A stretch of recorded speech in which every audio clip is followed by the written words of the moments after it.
Good morning. Welcome to another edition of the Northland Sports Page. It's Brian Prudhomme. It's Dave Cook. It is Saturday.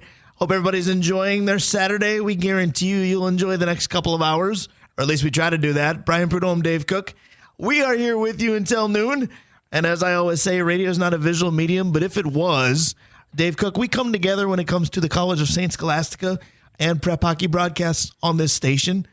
But we are representing the various places that we work separately today. I just happened to look as it started. You've got Topper Hockey on because you've got that on your calendar today. Yep. And I've got East Basketball on because that's on my calendar today. But again, that continues to be the coolest part of this time of year. You can fill your calendar with whatever you want.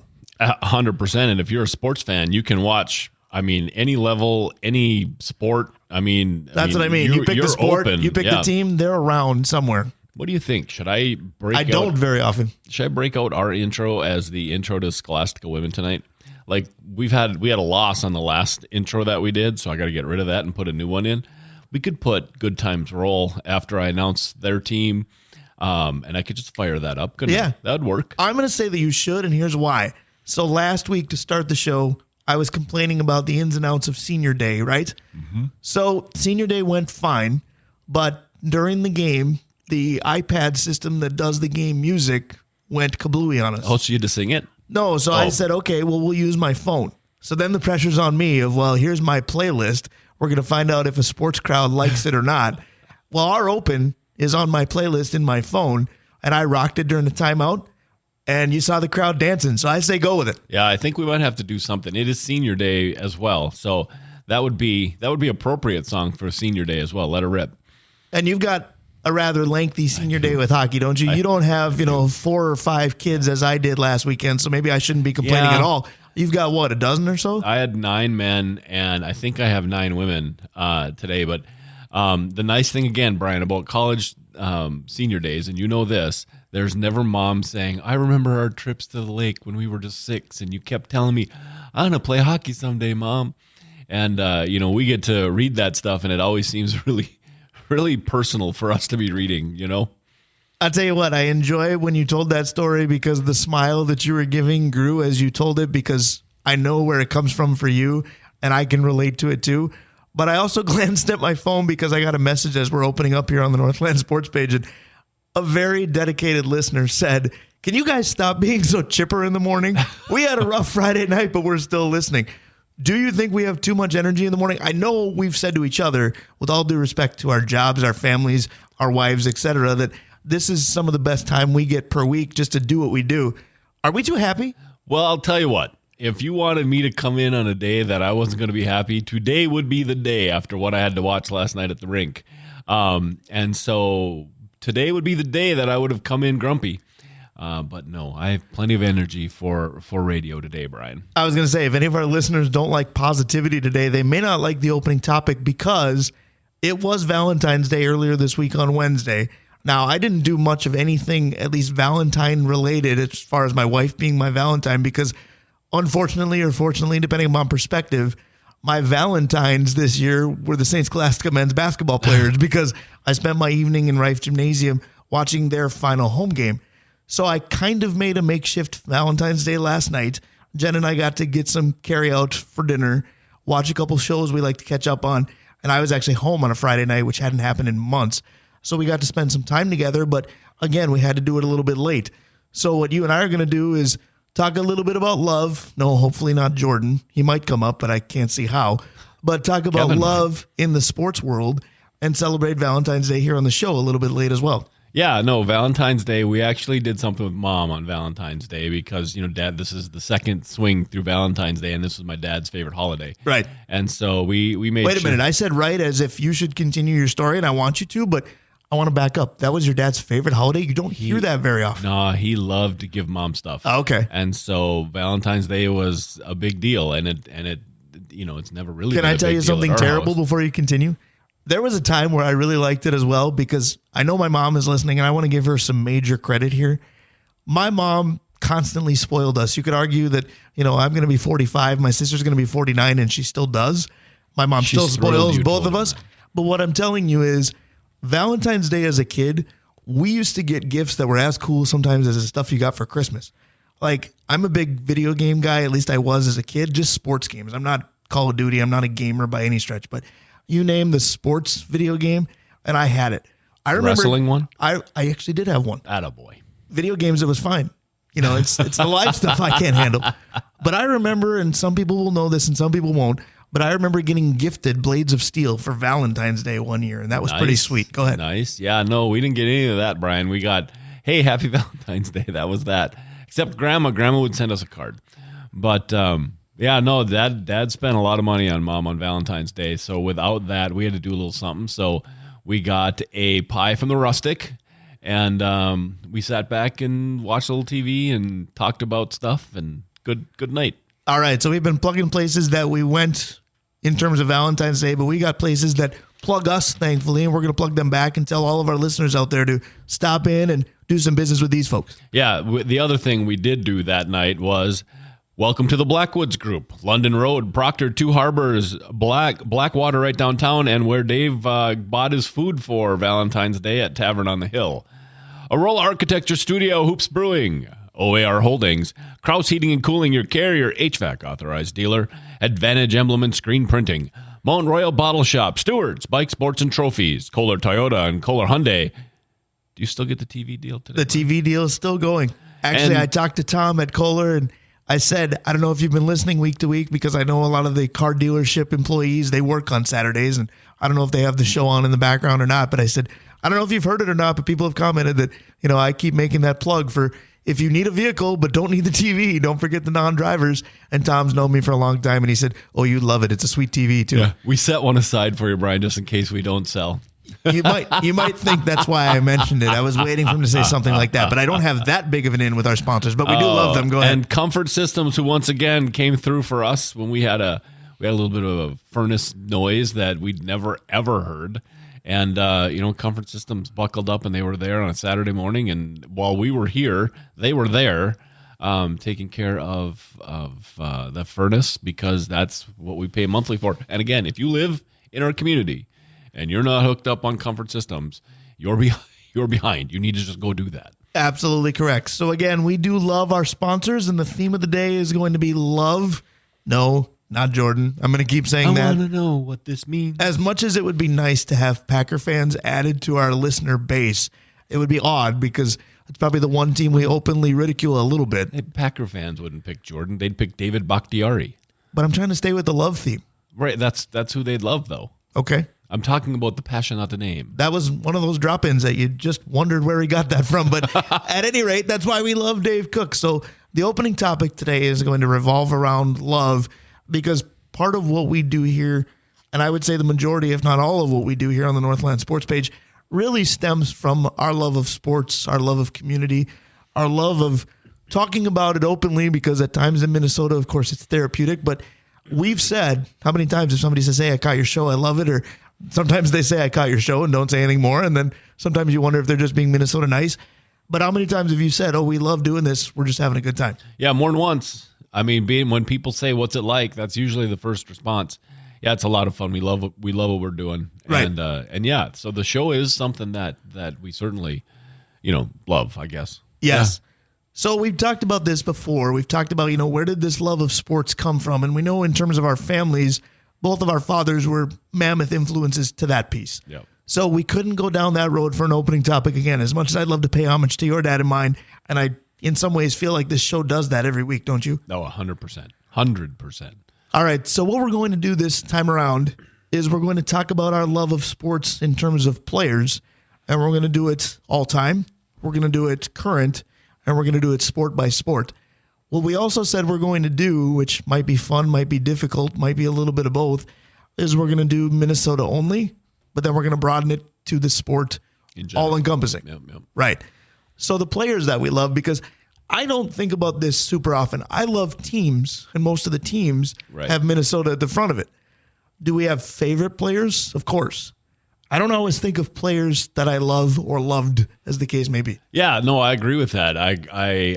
When I was little, there were probably players, and I can think of one player as an adult that I felt that for. Well, and it depends on how strong is the word love. It's like when you're early in a relationship. Are you ready to tell somebody you love them or not? Because I can sit and poke fun at you and say, well, you love Baker Mayfield. You loved Johnny Football. And you can look at me and go, I did like him, but you're not going to say, I love that guy. No, you don't. I would say I'm a sucker for that type of quarterback. Right. But I think you're absolutely correct with, when you were younger, it was easy to, have that passion for a player. So I think that's what makes the all-time part a little bit easier because you can go back to when you were 9 and 10 and go, I know that I loved this player. Yep. As an adult, I guess we're a little more non-committal. I like you, but I got to see other people. Well, it goes back to the fact what we want to see now is a championship. Before we just wanted to see Right. Players, I'd love the idea of winning. It's lost on us. Yes, it 100% is. And here we go again with the nobody wanting to spend money and or nobody wanting to move on from players. All right, so which should we start with? That's the interesting part because we've talked about, the NFL is king, so we could start with the Vikings. Pitchers and catchers reported this week, so the Twins are about to be in season. The Wild and Wolves are. Your hand is raised. My wife would love it as a teacher. Yes, Dave, what would you like to do? Let's do the easy one for me. And now it's a little different because I don't think he's completely active anymore, but let's start with the NBA. Okay, so we'll start with the NBA. Go ahead. Who do I love? Who do you love, current or all time? Well, it's current within a couple weeks. Current within a couple weeks. Yeah, just retired. Oh, come on. Timberwolves, Dave loves, not necessarily a member of the Timberwolves now, but an active player who was a Timberwolf. Who retired a couple of weeks ago? Yes, Mr. Rubio. Oh. That's my guy. That is the simplest answer of any of these sports. I'm actually disappointed in myself I didn't get that. The one player for the Timberwolves that I can say that current, within X period of time. I was going to say, what category are you putting him in then? Because he's not a current player. Well, he was until like 2 weeks ago. He's not a current Timberwolf, but he's a current player. So I stretched it a little bit because easiest answer in any sport as an adult, the player I loved was Ricky Rubio. Okay, so who's your all-timer in the NBA? Because when you said let's start with the NBA, because I know the guy I love, I went to Magic Johnson for you right away. That would be the other guy. Magic was amazing, and beyond that, it's probably the dream. Probably this could have been kind of fun too. We could have played like a sports version of the Newlywed Game and say, "Can I get yours and can you get mine?" And how many points do we get if we get that right? Yeah, right. No, it's Magic or Akeem Olajuwon. Actually, there is one guy that nobody seems to like. Remember Xavier McDaniel? The X-Man, yes. Yeah, the X-Man was pretty cool too. He comes in handy on Immaculate Grid, by the way, if you play that. Because I believe he played for the Knicks and the Celtics, and I struggle finding folks that did both of those. Supersonics as well. Right. I bought his shoes. Man, it's the only player I ever bought tennis shoes because it was their shoe. What about your first love? Because there's another category that we could put in here. Because I know Magic is your all-timer. Ricky, okay, I'll give you the stretch of being current. Yes. Who's the first NBA player you loved? That's a great question. I remember seeing a poster for George Gervin, the Iceman. And I remember thinking that was really cool. I need to follow that guy. All right, because the first one for me, and I'm going to get the Boston eye roll from Dave Cook, but the first one for me was Larry Legend, Larry Bird for sure. The first basketball-related birthday gift I got was a Nerf hoop and basketball that had Larry Bird's face and signature on the backboard. So he was definitely first for me. He's probably my all-timer too, but as I got older and again, having cerebral palsy my entire life, I think I was realistic about what I can and can't do as a basketball player.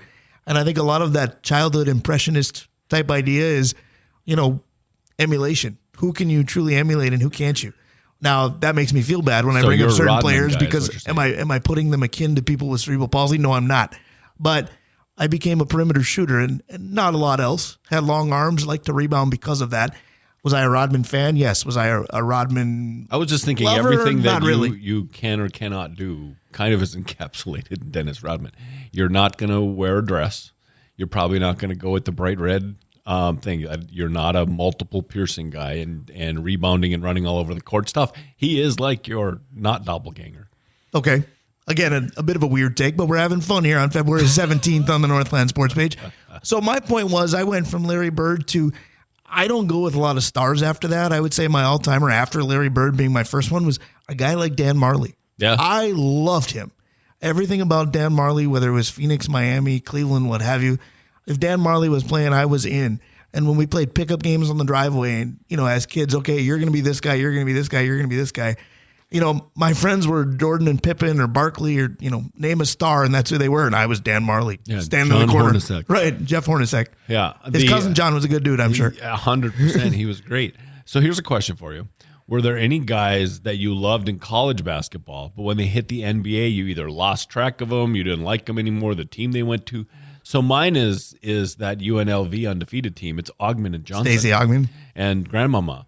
And in college, I just adored those guys. And then they went and played for, well, and I lost Larry track of Johnson them. was a little more impactful in the NBA certainly than Stacey Augmin. But yeah, I'm with you on some of those teams. Close to home, it's probably Christian Laettner.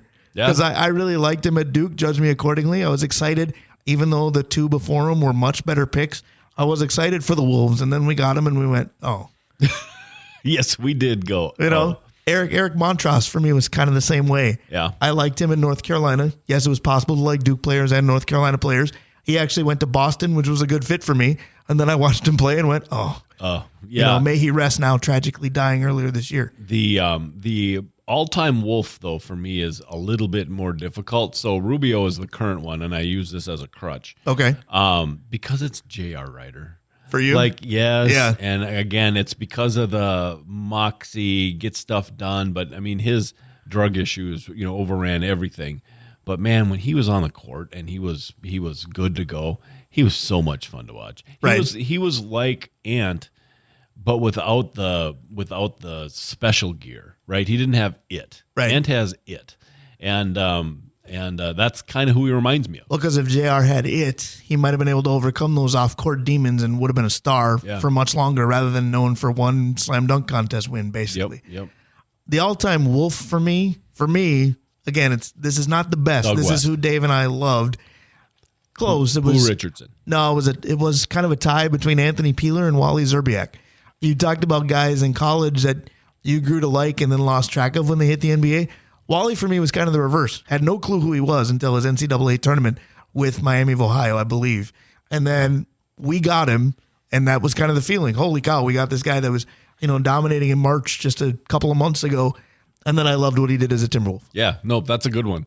Zerbiak was, he was kind of Steph Curry before Steph Curry, who played, in a small market, small college, willed his team to the NCAAs, brought him as far as he could, and then when he played in the NBA, obviously he didn't follow the Steph Curry model there, but he was still really good. And Steph Curry, remember with Davidson, he was a short guard at a small school, and he was the risk, right? And he's been okay. All right, we got to move because we haven't even gotten through one sport fully, and we have 11 minutes till we have to get to Dave Hoops. We're too busy talking hoops right now. So real quick, current love on the Wolves, current love, maybe not. I'll tell you, I'll save you some time. Current love, not on the Wolves, you covered it for me. You just talked about Steph. Steph Curry's my favorite non-Timberwolf. Yeah. Current. Current NBA guy that I've followed that I you know what? It's probably Ant. And so I can't, I don't like the Warriors. Brian, I don't have an answer for you on that one. But your current favorite Wolf then is Anthony Edwards. It is. I love everything about what he brings. My current favorite Timberwolf is Rudy Gobert because everybody just wrote him off last year immediately. And I said, hey, what he's done so far here is exactly, statistically speaking, basically who he is. And let's find out if he's better when he gets to play with Karl Anthony Towns. Whether or not Towns is the reason why, I don't know. But my goodness, you've got a lot better Rudy Gobert in year 2 than you did in year 1 in Minnesota. You really do. He's fun. He is fun now that he's in his own spot and that Timberwolves play defense around him, that he can be a little bit more forceful rather than having to, think about what it is he's doing. So, yeah. Absolutely. All right. So pitchers and catchers reported this week. Ironically, that was also on Valentine's Day. I was probably more romantic about that than most things. So let's go to baseball. Your first love, whether or not they're in Minnesota. Go ahead.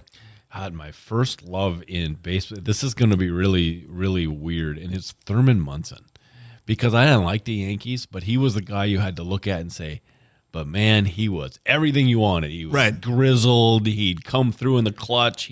He ran the pitching staff. He was like the original guy you'd want to be. The other guy is Ozzie. And that's tough because Gary Templeton was one of my favorite Cardinals. Sure. And then when they dealt him for Ozzie, it was like, a guy that can't hit and field a little bit. See, and I don't think of Gary Templeton in St. Louis. I think of West Coast Gary Templeton when I think of him. Yep. No, he was going to be the guy in St. Louis until They found he could hit. The thing about Templeton is he could rake. And Ozzie couldn't, but goodness gracious. He was so people haven't watched him now because they think he was a slap hitter shortstop. You need to go watch him play. Yeah, that's not true. So my first love was definitely Kirby, not just my black lab, but he is named what he's named because of Kirby Puckett. I still did the sign of the cross every at bat of my slow pitch softball career into my 40s because Kirby did it before every at bat, and I started watching when I was 7. So he was definitely my first love. He was also my first love because I think it took me to age 10 or 11 to even acknowledge that it was okay to like somebody outside of your favorite team. And then after that, Paul O'Neill became a huge deal to me. And more so Paul O'Neill, the Cincinnati Red, than Paul O'Neill, the New York Yankee, because the New York Yankee thing still made me cringe. Yep. But I still loved Paul O'Neill the whole way through. So those are my two guys. And that's a good one to love because it really set up the rest of your baseball career because his personality style was what made him different. Right. And his personality style, you were tongue-in-cheek talking about Rodman versus me. Paul O'Neill's personality and mine probably aren't all that different. He's in broadcasting. He's a little bit whiny when things don't go his way. I'll own up to that. He had a very tight relationship with his dad, wrote a great book about it. I'll own up to that as well. I look at myself and see a little bit of Paul O'Neill. Now, can I cheat here a little bit? Because I already gave you my favorite, first favorite, right? Sure. All right, so I'm going to go all-time twin and give you my second all-time favorite. Okay. Steve Carlton. Now, Steve Carlton is a twin only for the 10 minutes that he was a twin? Right, but because he was, I can throw him in there too because I would watch Lefty throw, curveball after slider onto people's back foot, and they had no chance. And it was always like, man, if we could just get that guy. Right. And we did. And my dad said, I think he won one game as a twin. My dad would say, we had him. Yeah. And I said, what are you talking about? He goes, remember, we're Cardinal fans too.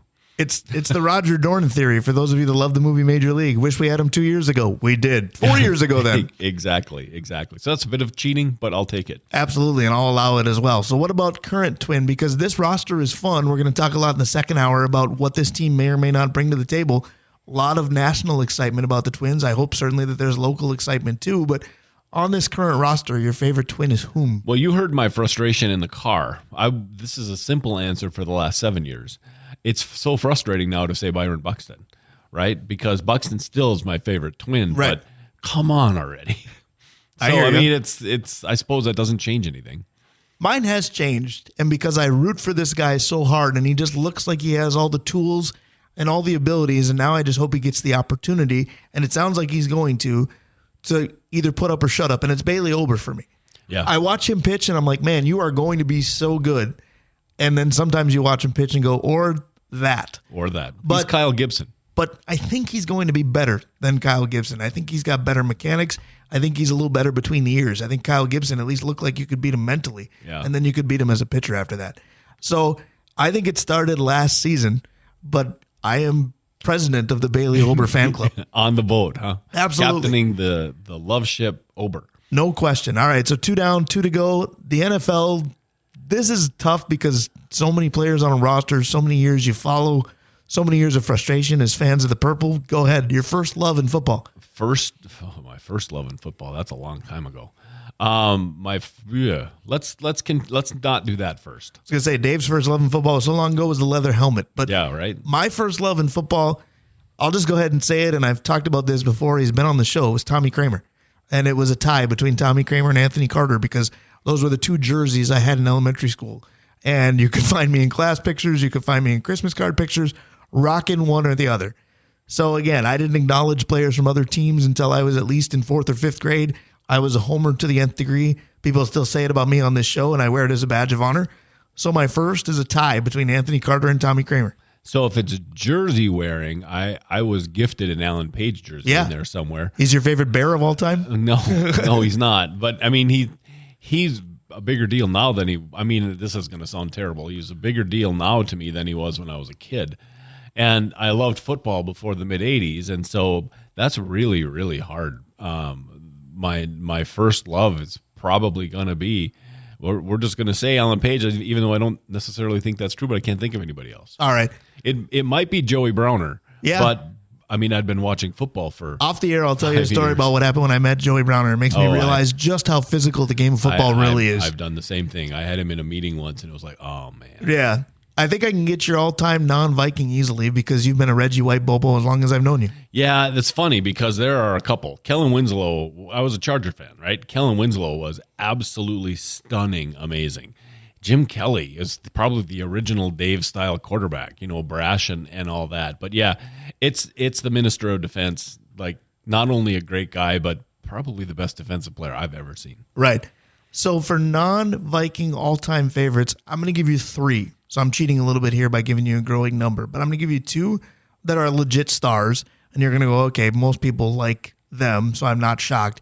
And then I'm going to give you my version of like a Baker Mayfield or a Johnny Football, where you're going to go, people make fun of you for liking that guy? Because I'm going to. So my 2 stars are Tom Brady. Obviously, everybody knows that I liked him. And again, before everybody says, well, you're bandwagon. No, again, my grandfather on my mom's side was, may he rest, the biggest Michigan fan that I know. Plus you wear B on your shirt all the time. When Tom Brady was at Michigan, I was told, granted I was told to like Drew Henson as well, but I was told to like Tom Brady, and I did, and it just never stopped. Right. Things just never stopped. My grandfather's life unfortunately did in 2001, but he ingrained a lot of theories in me, and that one stuck. So Tom Brady was one of the first for me, certainly, in terms of non-Vikings. The other one, Larry Fitz, because I just admired his game. I only liked him more when I found out he was one of us. I had friends in Duluth who knew him because they'd gone to school with him. So I just felt some sort of connection, even though I had none, with Larry Fitzgerald Jr. Listening to his dad on The Fan. When the Fan was still young, Larry Fitzgerald Sr. was always on. And then the third one where people can make fun of me because some of my friends already do, and I hope they're listening and chuckling because they called him Vinny Barbarino because I loved Vinny Testaverde. Whenever he wasn't playing for Tampa Bay, because back then he was in our division, so I didn't like him then.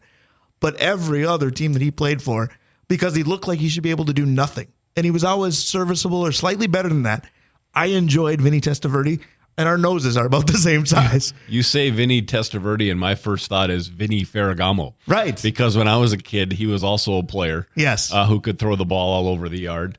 And Burt Jones for the Colts. He was another guy that I remember when I was a kid. So the other teams are easier for me than the Vikings, like when I was little. All right. So my favorite all-time Viking is easy. It's Chris Carter, and it's number 1 with a bullet for me massively. My favorite current Viking, boy, it'd be really easy to go JJ because it's just you marvel at what he does. Yeah. He's your most productive. He's the guy you expect the most from. I'm not sure he's my favorite. My favorite disappeared this year because I was president of the KJ Osborne fan club, and where did he go? Yeah. I thought we were okay letting Thielen walk. You could argue that they were anyway, but I thought the reason was going to be KJ Osborne. It wasn't. Yeah, it really, he disappeared, didn't he? I mean, he's the reason they might draft another receiver. Right. But my all-timer is Millard. It's Anthony Carter after that, and then it's Browner. It's Millard with a bullet, though, by the way. It was from the minute they drafted him. He's the first guy. If anybody wondered that, they should have been at the Super Bowl party at Pier B where Dave got to meet Keith Millard. Yeah, kid in candy store. First guy I ever looked at in the draft, right? And I was like, that's the guy they got to get, and then they drafted him. But people so undersell Anthony Carter. He was so gifted. That's the guy. Currently, dang, Brian. It really might be.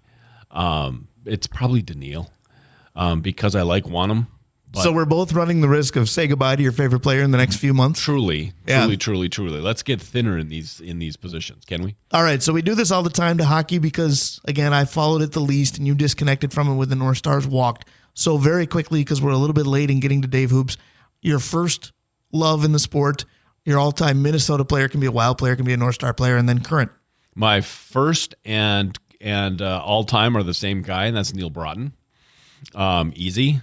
And yeah, that was the question, right? First and favorite. Yeah, that's the guy. All right. How about current member of the Wild? I love Rossi. I just think he's going to be the guy. And that's more than Faber, by the way. All right. So you're going to love me for my current favorite because it is Faber. And for a Bulldog fan to go with a Gopher as their favorite is really some sort of evolving on my part. My all-time favorite Minnesota player was Brian Bellows. Should be Darby. I just appreciated the way that he played the game. And again, back as a kid, you can like players for just silly reasons. And Brian Bellows had the first name that I had, so that was good enough for me at times. Yeah. My all-time favorite is Ray Bork.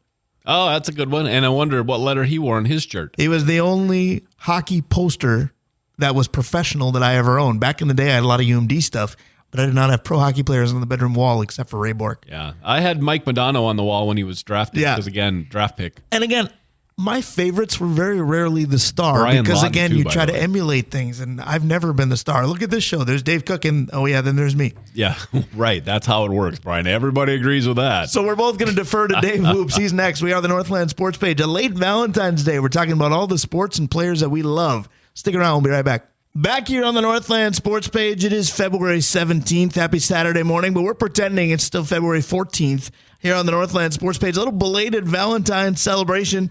Entire first segment was about the players from the teams that we love the most, all time and current. I'll tell you what, the team I love the most is our team here at the Northland Sports Page because we love the sponsors that add to it. 100%. Let's start with the original love, right? Arola Architecture Studio, Hoops Brewing, OAR Holdings, Kraus Heating and Cooling, your Carrier HVAC authorized dealer, Advantage Screen Printing, Advantage Emblem and Screen Printing. Let's do them both. If we're going to do emblems and screen printing. That's the advantage of being able to work with them. Absolutely. That's the place you got to go. Blackwoods Group, including London Road, their locations in Proctor and in Two Harbors, Blackwater right downtown, and Tavern on the Hill. Mount Royal Bottle Shop, Stewart's Bike Sports and Trophies, Kohler Toyota and Kohler Hyundai, and Comfort Systems of Duluth. Absolutely grateful. Again, so in love with our sponsors. If you're interested in adding yourself to our team, let Dave or I know. We'll help take care of you along with the folks here in sales at Town Square Media. But again, that team is constantly growing, and we love that part of it. A guy that's been on the team for quite a long time. He's our wily old veteran at this point. The OG was Ryan Arola, but right behind him was Dave Hoops of Hoops Brewing. A little bit of a scare as we got his voicemail a couple times during the break, and I said, go ahead and call us, and it looks like he has. Dave Hoops, good morning, sir. Morning. I don't know what's up. It was just silent on my end, so I apologize about that. But here we are. We'll see if we have a telephone issue as well, because I will tell you this, it took a long time to get the phone to ring, and then when it did, it went straight to your voicemail. So might be telling guests today to just call us. We're glad you did, and good morning again. Post-mortem on the Super Bowl, great game, overtime game, exciting finish. I'll say it was an exciting finish, but leading up to that, there wasn't much, but the fourth quarter and overtime seemed to redeem itself. Your thoughts on the big game?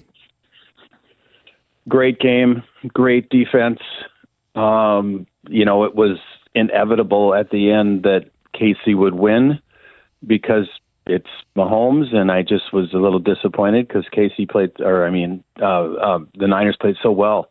And I was rooting for McCaffrey to get the MVP, and then everything went south. I don't agree with that whole brouhaha about taking the ball or not and all that other stuff and them firing their defensive coordinator. I don't know. It was a great game. I would be pretty salty if I was a Niners fan, but nobody's going to beat the Chiefs. I mean, we've talked about this for weeks, right? It sure does feel like the word dynasty can be used appropriately on them now. Certainly, I love what you said about part of San Francisco's aftermath, if you will. I do think there's a bit more debate to be had on whether or not they should have taken the ball.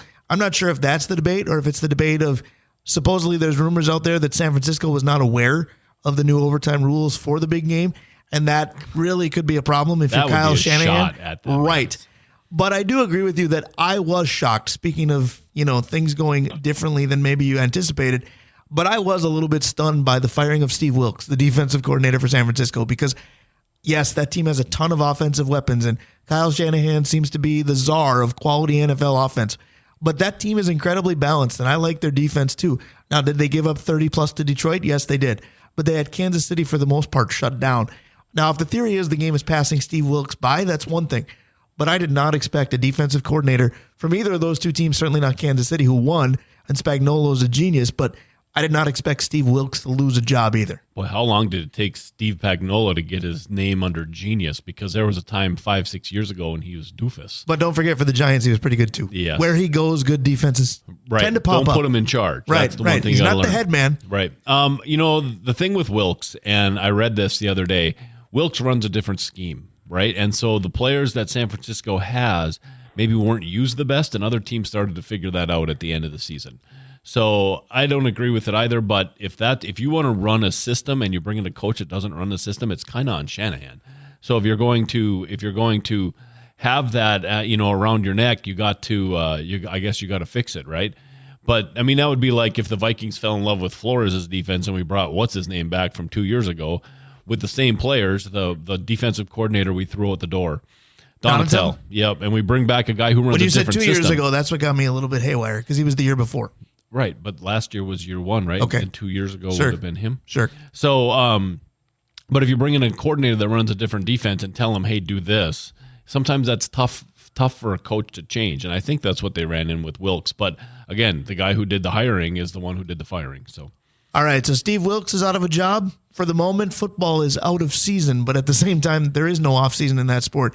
The combine, I believe, is a week or so away. Free agency will be right behind that, and then, of course, the draft as well. But we can certainly move on to football, from football, I should say, because Dave Hoops, last name of Hoops, also loves hockey quite a bit.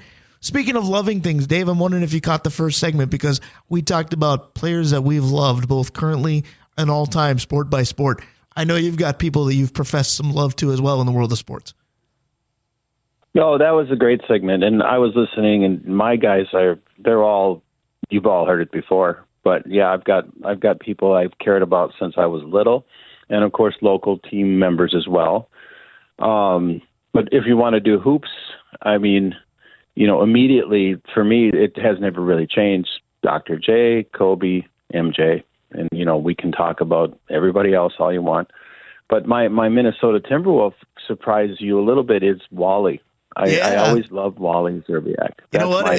It doesn't surprise me because over the years, Dave Hoops, how many times have you and I agreed and chucked this one up as well?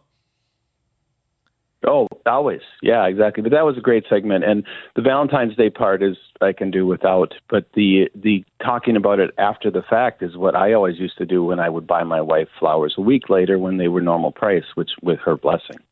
There you go. Financial smarts. Plus it looks more romantic because it's just because if it's not on the 14th, right?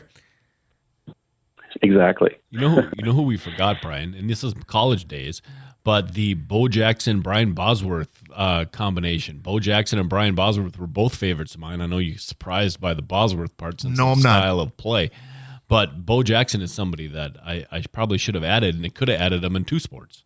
I agree. I was talking about Bo Jackson just this past week with some friends of mine because we were talking again about a topic we've done on this show.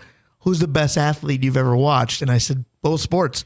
I saw the Kansas City Royals at the Metrodome plenty, and Bo was unbelievable. And then I saw the Raiders beat the Vikings at the Dome as well, and Bo was a big reason why. So I agree with you there.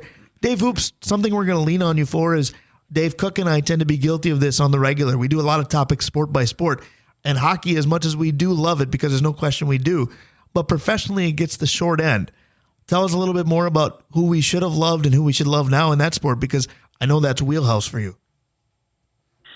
Well, yeah, the thing is, though, same issue. Since he was a rookie, I'm the biggest Teemu Selanne fan you'll find. And you guys didn't mention him. And, it's the trifecta. I think Sidney Crosby has become, a little bit more of a less polarizing figure, while Ovi gets everybody dumping on him because he's ancient. But he's not, and he's still going to hang around, and he's still probably going to get that record. But for the North Stars, did you guys talk about Dino? We did not. Dino was kind of my guy, yeah.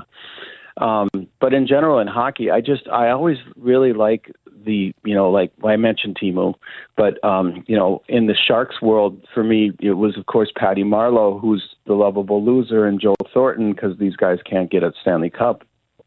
AKA Chuck Barkley, right? But I think those two players they held the mantle high for hockey, and they're not mentioned in this conversation, and I'm biased, but I think they should be. That's all right. That's what we wanted you to add to it. Speaking of the North Stars, again, I know I mentioned Brian Bellows for me, and I was honest about it, but how about this for tell me you wanted to be a broadcaster without telling me you wanted to be a broadcaster? Because somebody could ask me, hey, Brian, who are your favorite North Stars? And Al Shaver's up the list for me. Yeah, that's probably true. So, Dave Hoops, I want to talk about something else going on locally because you're a big local community guy. We've talked about that. And, Dave, you're big with 218 trades. I want to talk about 218 days because those are going on right now, and Hoops Brewing is a big part of it. Enlighten us, Dave Hoops. 218 days in full effect right now. Yep, full effect. We're part of it. We're giving away coupons for free beers for anybody participating, and we are the hockey central location. Really, starting this week, Who's East play? Denfeld? Yep, East and Denfeld Right. on Tuesday night on these airwaves. I will not be there. The legendary Tom Hansen will be in my spot. Go ahead. Yeah, the third seed East Greyhounds, but I'll be there, and that'll be a lot of fun. But yeah, 218 days. I hope it gains a lot of traction because that's what we're about up here. You know, the entire Northland. Really, I don't know how far 218 goes, but does it include way up north? I was going to say, as far as I know, I used to do college basketball games at Minnesota State University Moorhead. As far as I know, that's 218 up that way as well. 100% is. So 218 has plenty of reach to it, and 218 days, for those of you not familiar, I'm going to read basically the tagline right off their website, 218days.com. 218 Days is an Odyssey Resorts-sponsored community celebration of what makes the 218 area code a unique place to live, work, and visit. And I'll tell you what, guys, truer words have never been spoken. It is a very unique place to do all of those things. Yeah, that's Brainerd to Breckenridge to the border, all the way across to Grand Portage. I think 218. I don't think Pine City's 218, so Hinckley is not either. So I would guess you're probably sandstoning, and that's your square. Right. So there's live music. There's various foods to take part in, if you will. There's artwork to check out. A little bit of everything. And, you know, with all you do, Hoops Brewing, with the Maker's Market, et cetera, 218 Days, I got to think, is right up your alley anyway. It is. It's great. And, you know, we love all this stuff. And we you know, side note here, next weekend we have our own Bonspiel at the Curling Club, which is not 218 Days, but this is more ice sports. And, anything related to what we're talking about, we're in. And we're going to sponsor, and we're going to participate, and we're going to do everything we can to support it. There's no doubt about that. When it comes to local leadership, Hoops Brewing is certainly on that list without question. Dave Cook is never without questions. You've got great ones for Dave Hoops again today. I've got a couple of them, Dave, and I've been trying to squirrel around with these. And one of them came up while we were talking earlier. And we were talking about teams that, you know, maybe have not had the year that you're thinking that they should have. And I'm wondering what you think the worst thing you can call a team is. And I've got a couple of examples, like soft or quit or disinterested. What's the worst thing you could say about a team? I mean, obviously without paragraphs, but in a word or a thought, what's the thing that if you say it, it's like a shot? Well, you gave a bunch of good ones right there, but I felt that Packers game that the Vikings lost impressively, they didn't show up, and it was worse than disinterested, but it was, you know, we're done, we're mailing it in, and we're professional athletes who don't give a crap. Or what's Tampa Bay's superstar? Help me with the pronunciation. Nashishkin? During the All-Star game? At first I was like, which Tampa Bay team? But yes, go ahead. Yeah, you know what I mean? So when they show that they're not caring, and they show it, you know, tennis players do it quite a bit when they're not going to win. And you hate to see that because it takes away the belief in sports, and the last real frontier of sports TV is the only thing real on TV, maybe. So kind of. But then you don't feel like it is because they don't care, and they're showing that they're not going to give the effort, and it's obvious. So mailing it in, kind of lame, but that's mine. No, I think that's good. No, I think it's spot on because I'm just going to use a synonym for that idea. I was going to use the word apathetic. Yeah. Because that to me is terrible when you can describe a team that way. I think it's just as bad when you can describe a fan base that way. You know, we talk about the Vikings and how often they break our hearts and what have you, but at least our hearts are broken. The frustration is there. The energy that you dedicate to wanting that team to do well is there. A team in Minnesota that has struggled with apathy or of an apathetic nature for very long until probably this season or the year before. That is the Minnesota Timberwolves. Now we all care about them. Now we're all talking about, look at these guys. Years prior, it was, oh yeah, we have an NBA team, don't we? I mean, apathetic to me is the big problem. And I'll tell you what, some players maybe got accurately or inaccurately judged by that phrase too, because you look at Joe Mauer, who is now a first ballot Hall of Famer, and I'm not even going to have that debate anymore. I'm tired of it. But there were times when he was cashing in his millions and grounded out to second for the millionth time on the season, maybe in a clutch spot, and you'd like to see him spike his helmet and look angry, and he just trotted back to the dugout. Part of that was just who he was, but that rubbed people the wrong way too. When we care and they don't, it doesn't go well. Yeah, I remember being in a marriage thing before we got married, and the guy said the opposite of love isn't hate, it's indifference. Right. And that rings true for the answers that you get. Okay, Dave, as part of my job, I get a list pretty much every day of businesses that are closing around the state because of one reason or another. And one of the things I've seen in the last 2 weeks is a lot of breweries are struggling right now, mainly in the cities, but a lot of them are struggling. What causes a brewery to start to struggle? I mean, it seems like it was such a good industry, and now it seems like maybe there's a thinning going on. What's causing that? Well, quite a few things. I've written about it fairly extensively in our local paper. Some of them are good, some of them are bad. It's a great question. Before COVID, we were so oversaturated throughout the country, and COVID really, really started the whole ball rolling. And a lot of people not just stayed home during COVID, they continued to. A lot of people stopped spending extra discretionary non-income that they didn't have anymore. And you guys, this is a good thing. Under 30s, they don't drink beer. I mean, in general, the under 30 crowd, the New York Times did an article about this just last week. They call themselves sober. They're not drinking alcohol at all. They're using THC products, stuff like that. But there's a lot less drinking of generally just health reasons. And so at Hoops, for example, we've really embraced the NA thing big and not being like a bar type atmosphere. But the other big thing is we had 20 years of salad days. Well, this is a cyclical thing. Yeah. There's a lot of shelves just creaking full of different choices, loyalty, brand loyalty. We have it, guys our age. Young people, not as much.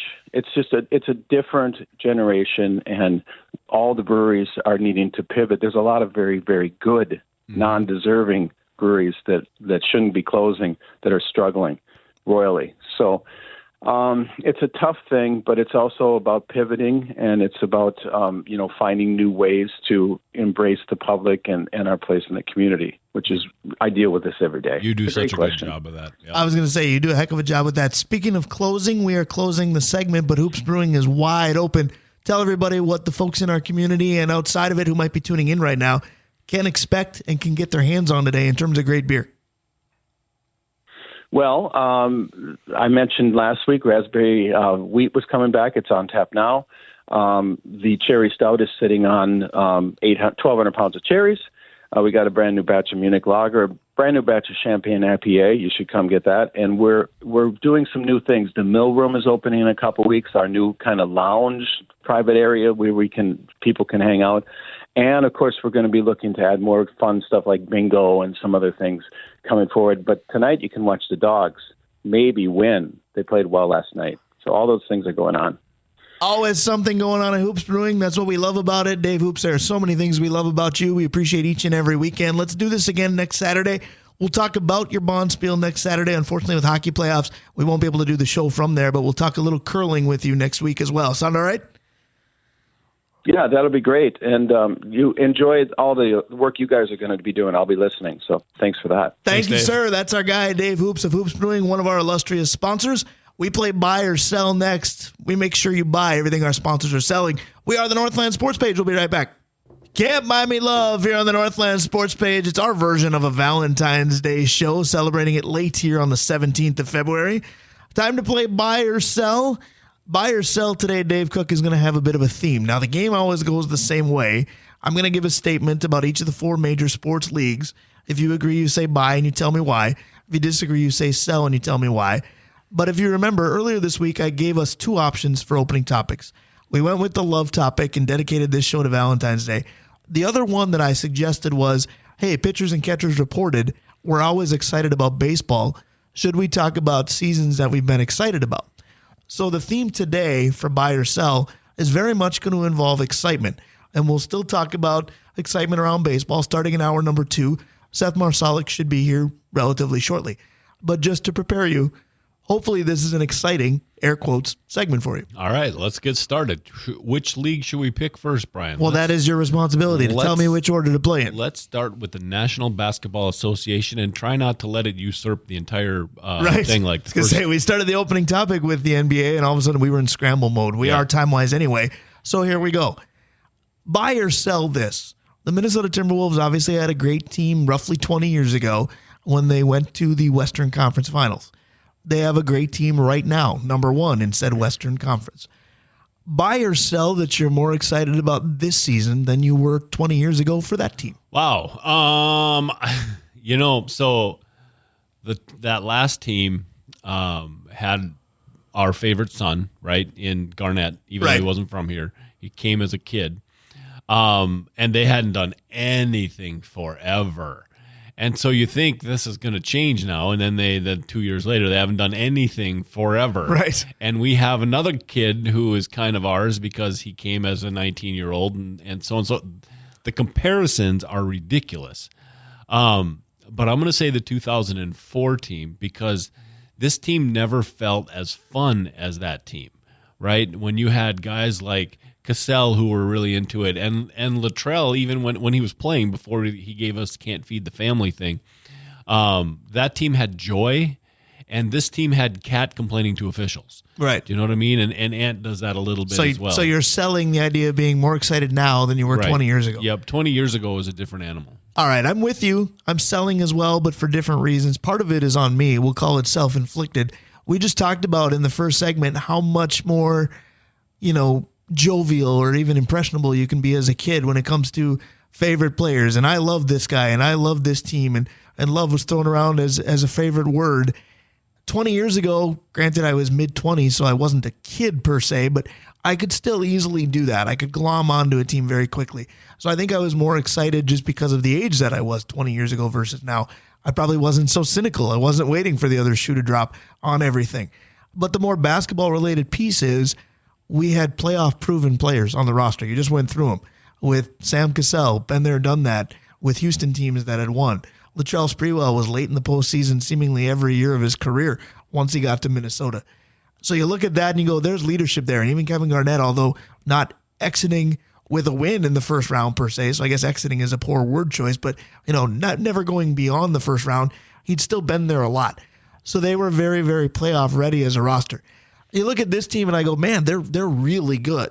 But man, they've never done anything as a group, and are they going to now? Right. Can I tell you that I think I was most excited for the second Adelman year? Right. Because that was the team that had the promise. So that was like this team before the Gobert trade, when all it was promise and super exciting. And that Adelman team was like that. All we have is upward mobility.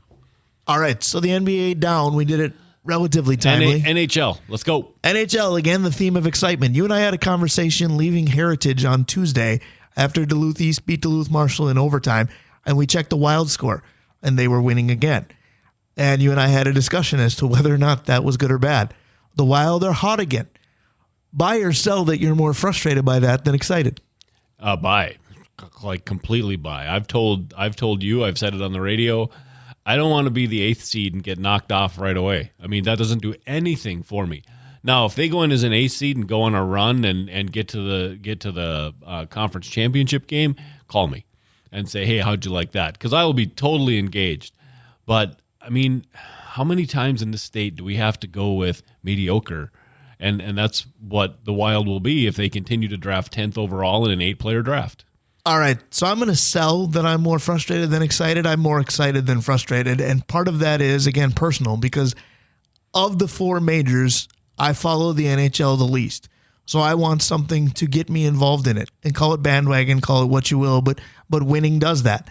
And I just kind of want to see Bill Guerin have to make another tough decision. He's got enough personnel decisions as far as roster players that are going to be difficult. I want John Hines to make his life difficult. And if John Hines keeps winning, I think we thought this was a Band-Aid coach, and it probably is.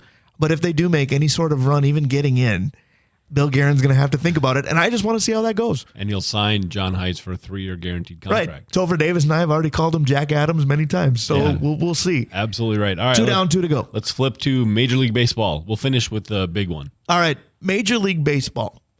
Rumors started circulating yesterday that Cody Bellinger and the Twins could be in discussions, could be a nice fit. We had part of this discussion on the car ride here this morning. Buy or sell to the idea of bringing in Bellinger to Minnesota excites you?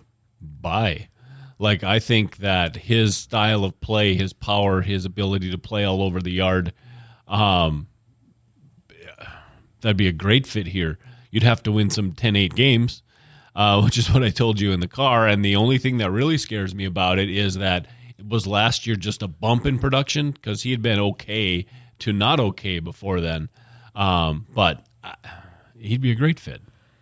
All right, so I'm going to sell, and it's going to make it sound like I disagree with you, but I don't at all. I do think he'd be a great fit here. But if that happens, it raises a lot of questions for me. Number one is the Pohlads are barely known for making any major moves that have financial implications, of course. I think they're going to make one more before this team opens the regular season. If that's the one, okay, but I'd still prefer that it was more of a frontline starting pitcher or whatever's become the new in vogue phrase of pitching depth. So I would be a little disappointed if their one big move remaining was a position player. The other thing is, yes, Cody Bellinger brings a lot. He's listed as an outfielder / first baseman. It would be a Band-Aid to what if Byron Buxton can't stay healthy? It would be a Band-Aid to what if Alex Kirilloff can't stay healthy? But my question then would be, is this really just the smartest insurance policy? Or are those two not healthy and they're not telling us yet? Well, that's very true. And the other piece is Matt Wallner, a major leaguer, because he played real well last year at the end of the season, but we've seen him for half a season. So hopefully he is, but we really don't know. And, each pitcher that's left has warts, but, man, Blake Snell would look good. And did you see I got it right? Right. Blake Snell would look good, and Jordan Montgomery would look good. Now, the difference is Snell would put in as your number one, and Montgomery is Be 2 or clear 3. number 2. Right. But, I mean, depth in the starting staff is a big deal. But, man, Cody Bellinger, if he's hitting well, like he makes your roster arguably beyond the Yankees the best roster in majors. All right, so the NFL to close. This one isn't as exciting. This is kind of where the theme dropped. I should have started with but that. we did talk about it with Dave Hoops with the Niners-Chiefs Super Bowl aftermath post-mortem type discussion. Buy or sell, here I'll try to phrase it with exciting still in it. Yes. Buy or sell that Niners fans should be overly excited with anger at Kyle Shanahan's coaching in the Super Bowl performance. They should sell. This goes back to our conversation before the Super Bowl. The Niners could blow out Kansas City. Kansas City, if they win, they're going to win close. And that's what happened. Shanahan plays a game that focuses on staying close. He's a power guy. Well, if you can't run away from a team and the other team has Mahomes, I mean, you're asking for it. I don't think you can be mad about his coach. The only thing that's goofy is I didn't know the overtime rules. That's right. The one thing that you step back and you say, well, then hire somebody that does. I was going to say, I'm 100% with you on that piece. I'm going to sell that you should be angry at Kyle Shanahan as a coach in any way if you're a Niners fan, because this guy has gotten you to a Super Bowl with Jimmy G, who apparently has PED issues as of yesterday. Exactly. And then I still think Brock Purdy's a talented quarterback, but he still got you, Kyle Shanahan did, to a Super Bowl with a guy that is pegged as Mr. Irrelevant, has made him relevant. So Kyle Shanahan can do some great things. There's certainly a Super Bowl bugaboo with 2 losses as a head coach, albeit to the Chiefs, so who's not losing to them these days, as Dave Hoops told us. And then Kyle Shanahan was the OC behind the 28-3 collapse for the Falcons as well. So there's something with a clutch gene that may not be there, but I'm with you. The only part that you can be a little bit upset about is the I didn't know, the ignorance or the lack of awareness of overtime in general is alarming in some way. So here's a question for you based on what you said. Can the Barry Bonds voters, will they not vote Jimmy G into the Hall of Fame? Oh, wrong sport. Jimmy G would be a Hall of Famer in baseball. Never mind. Keep going. Well, wait. Jimmy G could get in on the first ballot in baseball because didn't he have 1 or 2 great seasons? We just learned that's all you need. It's the PED thing now that would get him. Everything else would be good. Absolutely. So what'd you think? Was buy or sell exciting enough for you? Because I tried to merge the opening topic we didn't choose into the show today anyway. I like the first 3. Football's tough. I mean, it's over with, and you weren't going to talk to me about the draft. So right. Well, time was of the essence there, and it's not time for the draft yet. You got almost 2 months. Meanwhile, we continue with the love theme today, even on buy or sell. It's For the Love of Money. The OJs, that's one of my favorite tunes out there. We are the Northland Sports Page. Hour 1 is done. Hour 2 is next. Stick around. We'll be right back.